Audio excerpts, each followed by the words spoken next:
Assalamualaikum warahmatullahi wabarakatuh. Perkenalkan, nama saya Devi Nurhanifah, mahasiswa semester 4 Program Studi Pendidikan Guru Madrasah Ibtidaiyah UIN Profesor Kiai Haji Saifuddin Zuhri Purwokerto.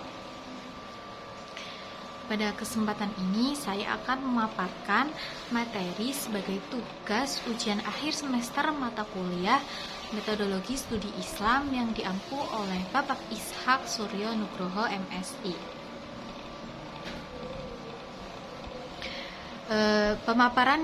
Materi yang akan saya jelaskan yang pertama yaitu pengertian metodologi studi Islam.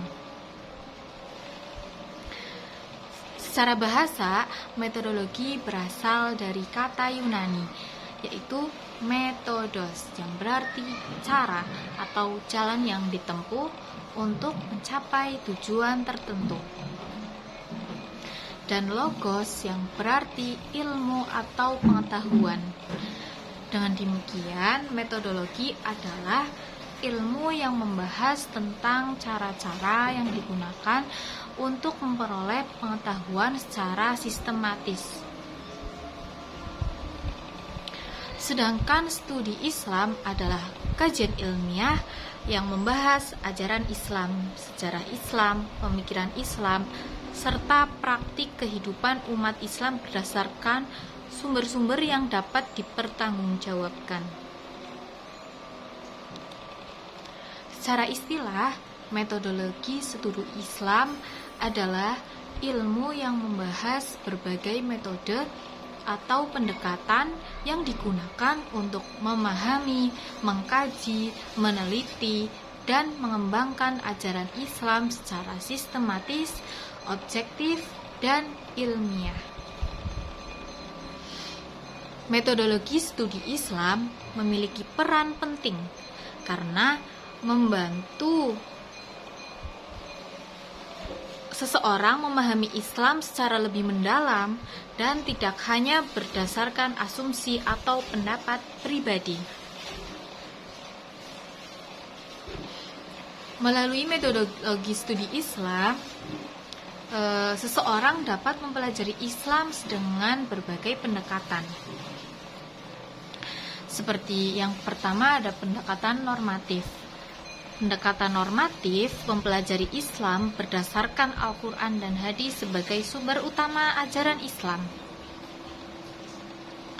Pendekatan historis, yang kedua itu pendekatan historis. Pendekatan historis mengkaji perkembangan Islam dari sisi sejarah, mulai dari masa Nabi Muhammad SAW hingga perkembangan Islam di berbagai daerah dan negara. Kemudian yang ketiga ada pendekatan sosiologis. Pendekatan ini mempelajari hubungan Islam dengan kehidupan sosial masyarakat. Yang keempat, pendidikan filosofis. Pendekatan filosofis digunakan untuk memahami makna dan hikmah di balik ajaran Islam. Tujuan dari metodologi studi Islam diantaranya ada memahami ajaran Islam secara benar, menghindari kesalahpahaman terhadap agama, kemudian mengembangkan kajian Islam secara ilmiah, dan menjadikan Islam sebagai pedoman hidup. Kemudian yang kedua, 5 pondasi Islam. Islam itu dibangun atas 5 pondasi utama yang dikenal dengan rukun Islam.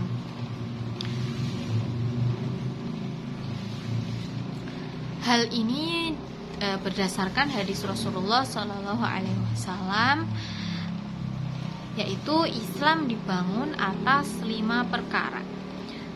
Kelima pondasi tersebut adalah syahadat, sholat, puasa, zakat, dan haji. Yang pertama ada syahadat. Syahadat merupakan pondasi pertama dan paling utama dalam Islam.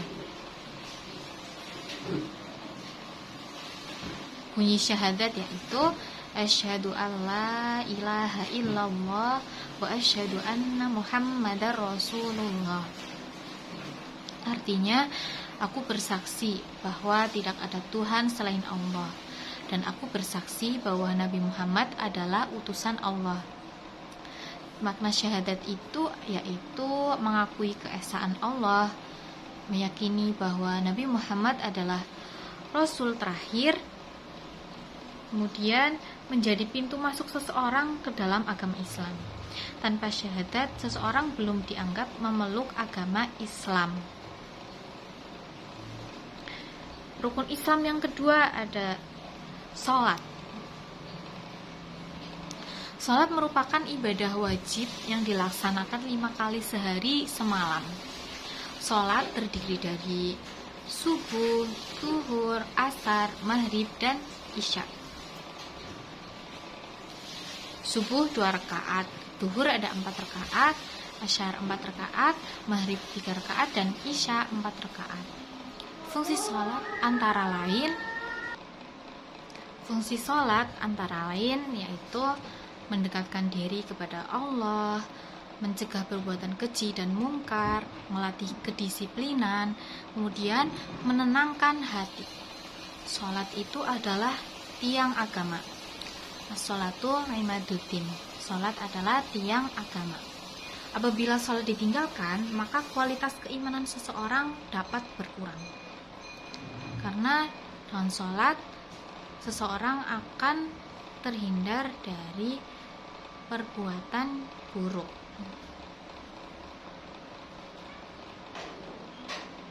Yang ketiga, rukun Islam yang ketiga ada puasa.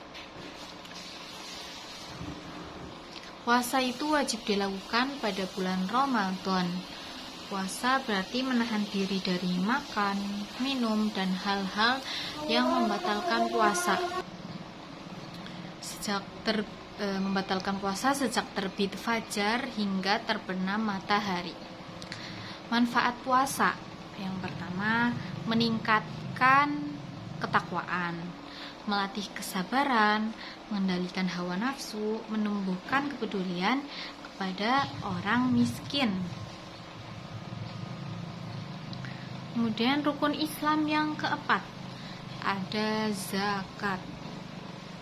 Zakat adalah kewajiban mengeluarkan sebagian harta yang telah memenuhi syarat tertentu. Tujuan zakat yaitu membersihkan harta, membantu fakir miskin, mengurangi kesenjangan sosial, kemudian menumbuhkan rasa syukur. Kemudian jenis-jenis zakat. Jenis-jenis zakat itu ada zakat fitrah dan zakat mal. Kemudian yang rukun Islam yang kelima ada haji. Haji adalah ibadah ke Baitullah di Mekah bagi umat Islam yang mampu secara fisik, mental, dan finansial. Haji wajib dilakukan sekali seumur hidup bagi yang mampu. Manfaat haji menyempurnakan rukun Islam, kemudian memperkuat persaudaraan umat Islam, kemudian mendekatkan diri kepada Allah Subhanahu wa taala. Semoga kita semua bisa melaksanakan ibadah haji, amin. Kemudian apakah seseorang masih bisa dikatakan muslim jika salah satu pondasi rukun Islam tidak terpenuhi? Para ulama itu menjelaskan bahwa kedudukan setiap rukun Islam itu berbeda. Jika tidak mengucapkan syahadat, seseorang tidak dianggap sebagai muslim karena syahadat merupakan pintu masuk Islam. Jadi syarat seseorang masuk Islam itu yang pertama itu harus mengucapkan syahadat yang bunyinya asyhadu alla ilaha illallah wa asyhadu anna Muhammadar Rasulullah. Kemudian rukun Islam yang kedua, sholat. Jika seseorang meninggalkan sholat, itu terdapat perbedaan ya pendapat dari para ulama. Namun mayoritas ulama itu mengatakan bahwa orang tersebut masih muslim tetapi melakukan dosa besar apabila meninggalkannya karena malas. Jadi kalau tidak sholat itu dosa besar, karena sholat itu kewajiban, hal basic sebagai seorang Islam itu harus melaksanakan sholat. Jangan sampai meninggalkan sholat begitu. Kemudian jika tidak berpuasa Ramadan tanpa alasan syar'i, ia tetap muslim tetapi berdosa besar, seperti itu. Kemudian jika tidak membayar zakat padahal mampu, ia tetap muslim tapi berdosa karena meninggalkan kewajiban. Jika belum berhaji, apabila belum mampu secara ekonomi maupun fisik, maka tidak berdosa. Namun jika mampu tetapi sengaja menunda, maka ia berdosa. Jadi kalau sudah mampu, uangnya sudah banyak, fisiknya kuat, sehat, hartanya juga cukup untuk melaksanakan ibadah haji, maka berangkatlah untuk menunaikan ibadah haji, karena haji itu sebagai penyempurna rukun Islam gitu.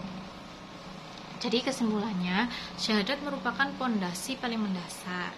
Adapun meninggalkan rukun Islam lainnya tanpa alasan yang dibenarkan termasuk perbuatan dosa, tetapi tidak otomatis mengeluarkan seseorang dalam Islam menurut pendapat mayoritas ulama. Wallahu a'lam.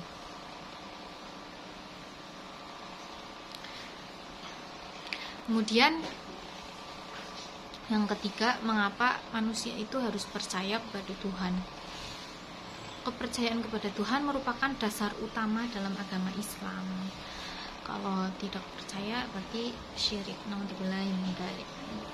Semoga kita semua dijauhkan dari syirik. Kita harus percaya kepada Tuhan. Alasan manusia harus percaya kepada Tuhan dapat dijelaskan melalui dalil nakli dan dalil akli. Apa sih itu dalil nakli? Kan saya jelaskan ya.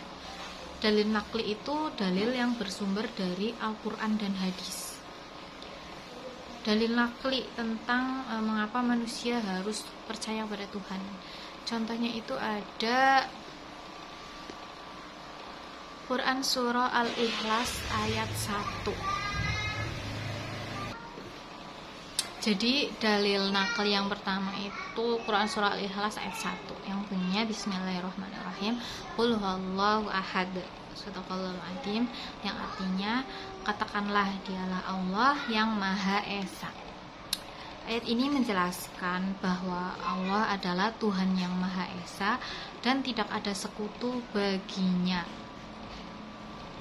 Kemudian dalil nakli yang kedua ada dari Quran Surah Az-Zariyat ayat 56 yang bunyinya Allah berfirman, Bismillahirrahmanirrahim, wa ma khalaqtul jinna wal insa illa liya'budun. Shadaqallahul adzim. Artinya, dan aku tidak menciptakan jin dan manusia melainkan supaya mereka beribadah kepadaku. Jadi Allah itu menciptakan jin dan manusia itu tujuannya untuk beribadah kepada Allah Subhanahu wa ta'ala. Jadi manusia dan jin itu harus beribadah kepada Allah. Ayat Az-Zariyat ini, Quran Surah Az-Zariyat ayat 56 ini menunjukkan bahwa tujuan penciptaan manusia adalah untuk beribadah kepada Allah Subhanahu wa ta'ala. Kemudian dalil nakli yang selanjutnya itu ada Quran Surah Al-Baqarah ayat 21 yang Allah berfirman, Bismillahirrahmanirrahim, Ya ayyuhan nas wa'budu rabbakumul ladzi khalaqakum walladzina min qablikum la'allakum tattaqun. Shadaqallahul adzim. Yang artinya, wahai manusia, sembahlah Tuhanmu yang telah menciptakan kamu dan orang-orang sebelum kamu agar kamu bertakwa. Jadi ayat ini memerintahkan manusia untuk menyembah Allah sebagai pencipta seluruh alam. Begitu. Kemudian ada dalil akli. Kemudian dalil akli. Dalil akli itu apa sih teman-teman? Dalil akli itu adalah dalil yang menggunakan akal atau logika. Jadi menggunakan akal pikiran manusia dan logika manusia gitu. Kemudian contohnya ini menggunakan dalil akli. Alam semesta itu memiliki pencipta. Jadi segala sesuatu yang ada pasti memiliki pencipta. Misalnya rumah pasti ada yang membuat. Siapa pembuatnya? Tukang bangunan gitu. Kemudian buku, siapa sih yang nyiptain buku? Pasti ada penulisnya. Kemudian kendaraan seperti motor, mobil, itu pasti ada yang merancangnya kayak gitu. Begitu pula alam semesta yang sangat besar ini, alam semesta yang sangat luas, sangat besar, ada dunia, ada bumi, ada matahari, ada bintang, planet-planet lainnya, itu kan sangat besar ya, dan teratur, tentu memiliki pencipta. Siapa yang menciptakan alam semesta ini? Yang menciptakan itu Allah Subhanahu wa Ta'ala. Seperti itu teman-teman. Kemudian keteraturan alam, kita kalau melihat nih peredaran matahari, bulan, kemudian ada pergantian siang dan malam, serta hukum-hukum alam itu berjalan dengan sangat teratur. Allah itu menjalankan alam semesta ini dengan sangat rapi, sangat teratur, dan sangat bagus. Seperti itu. Keteraturan tersebut menunjukkan adanya Allah itu zat yang maha mengatur. Masya Allah. Kemudian dalil akli yang ketiga itu keterbatasan manusia dalam berpikir. Manusia itu memiliki banyak keterbatasan. Manusia itu banyak sekali kekurangannya. Tidak ada manusia yang sempurna kecuali Nabi Muhammad SAW. Kayak gitu. Nabi Muhammad saja masih seperti manusia biasa, kadang melakukan kesalahan yang kecil atau merasa ngantuk, merasa lupa kayak gitu. Jadi manusia tidak dapat menentukan kapan lahir, kapan meninggal, atau mengendalikan seluruh peristiwa dalam hidupnya. Jadi manusia itu dikendalikan oleh Allah Subhanahu wa Ta'ala. Hal ini menunjukkan bahwa ada kekuasaan yang lebih tinggi daripada manusia, yaitu Allah Subhanahu wa Ta'ala. Kemudian fitrah manusia. Setiap manusia pada dasarnya memiliki kecenderungan untuk percaya kepada sesuatu yang lebih tinggi dari dirinya. Ketika menghadapi kesulitan besar, manusia sering memohon pertolongan kepada Tuhan, kepada Allah Subhanahu wa Ta'ala. Hal ini menunjukkan adanya fitrah beragama dalam diri manusia, seperti itu. Jadi manusia itu punya rasa ketergantungan. Ketergantungan ini kita dengan rasa pasrah, menyerahkan diri kepada Allah Subhanahu wa Ta'ala, seperti itu. Jadi kesimpulannya dari pembahasan yang telah dipaparkan oleh saya dapat disimpulkan bahwa metodologi studi Islam merupakan ilmu yang mempelajari cara atau metode dalam memahami Islam secara sistematis dan ilmiah. Kemudian Islam itu dibangun atas 5 fondasi utama, yaitu rukun Islam. Jadi orang Islam itu harus menjalankan rukun Islam kayak gitu, dengan ikhlas, dengan semangat, dengan khusyuk kayak gitu. 5 fondasi utama itu apa sih? Nah, itu ada syahadat, salat, puasa, zakat, dan haji. Nah, kelima fondasi tersebut menjadi dasar bagi kehidupan seorang muslim. Kemudian, kepercayaan kepada Tuhan merupakan hal yang sangat penting. Hal tersebut dapat dibuktikan melalui dalil nakli yang bersumber dari Al-Quran dan hadis, serta dalil akli yang bersumber dari akal dan logika manusia. Semoga teman-teman semua dengan memahami metodologi studi Islam, diharapkan kita dapat mempelajari Islam secara lebih benar, mendalam, dan bertanggung jawab. Semoga kita menjadi umat Islam yang seutuhnya, yang mendapatkan ridho Allah Subhanahu wa Ta'ala di dunia maupun di akhirat. Amin. Sekian pemaparan dari saya. Kurang lebihnya mohon maaf. Wallahu a'lam bishawab. Wassalamualaikum warahmatullahi wabarakatuh.